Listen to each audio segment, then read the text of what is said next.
Twilight of an Empire. By Zhongwen and Boya. Chapter 14, Imbalance in Education from K-12 to University. Opening. Dear listeners, today we're going to talk about a question concerning the future, education. A nation's education system is a preview of that nation's fate 50 years from now. What happens in today's classrooms will determine tomorrow's workforce quality, social mobility, civic capacity, and ultimately the sustainability of the entire civilization. And education in America today, from kindergarten through university, is undergoing a deep, multidimensional crisis. 1. K-12 education, the divide of two Americas. America's K-12 education system presents a unique phenomenon among developed nations: world-class excellence at the top, shocking deficiency at the bottom, and a severe gap in the middle.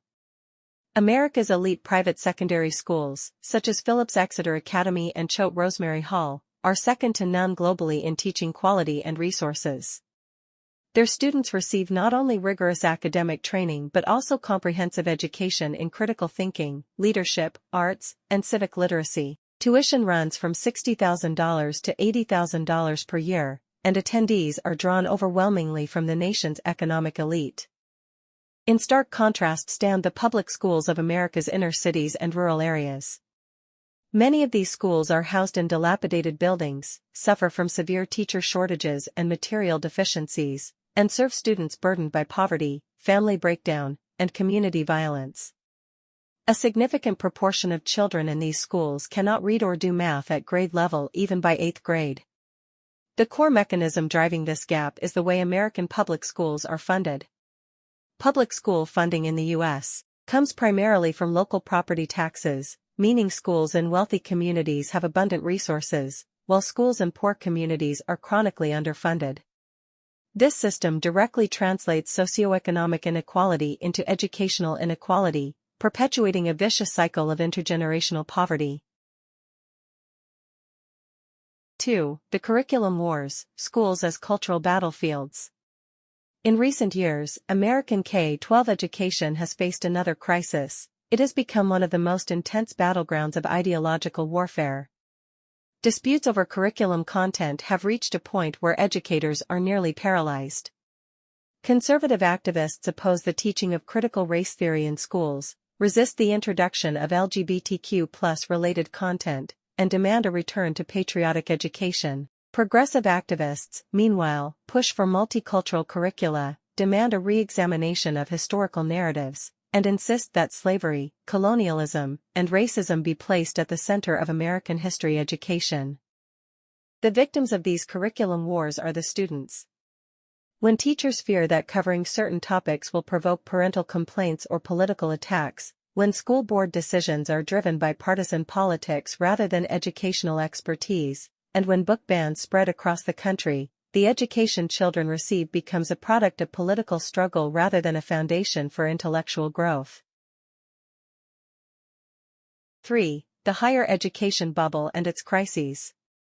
From a global perspective, America's university system remains the most powerful in the world.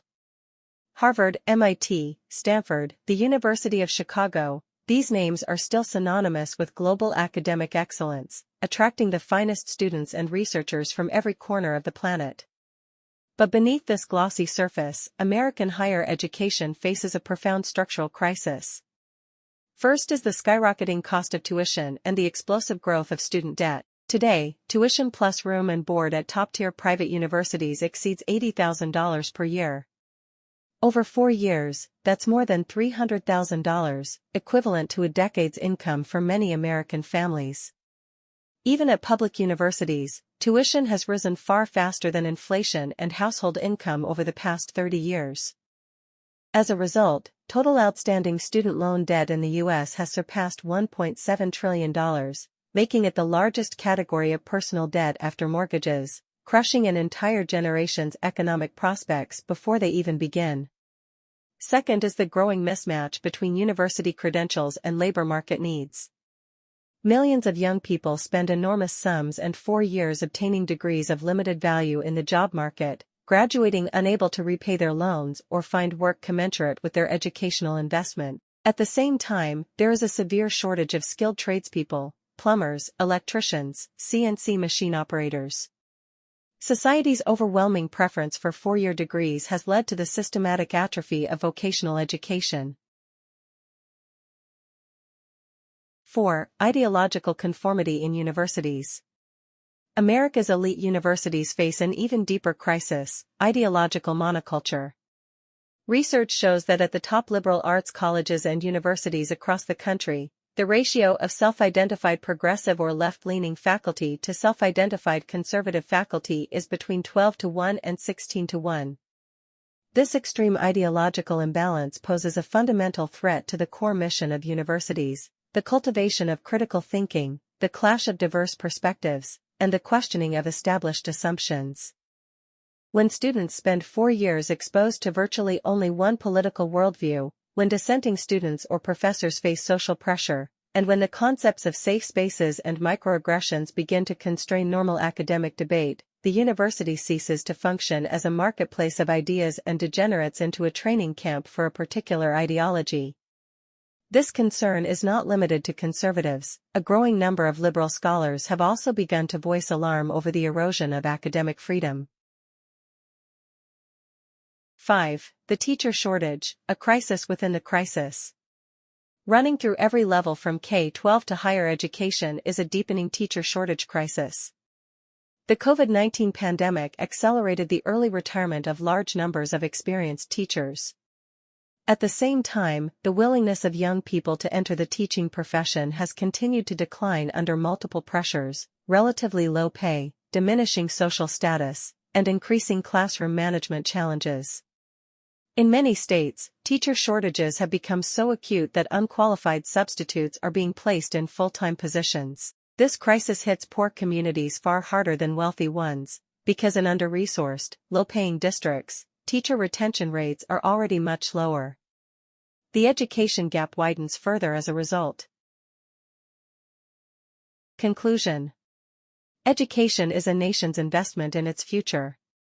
When that investment suffers from systemic imbalance, a widening gap between elite and underprivileged institutions, a growing disconnect between higher education outputs and market demands, classrooms turned into political battlegrounds, and a severe teacher shortage, the nation's long-term competitiveness and social cohesion will both suffer damage that cannot be ignored. A republic needs citizens who are capable of thinking, civically engaged, and able to exercise independent judgment. And that can come only from education. Thank you for listening.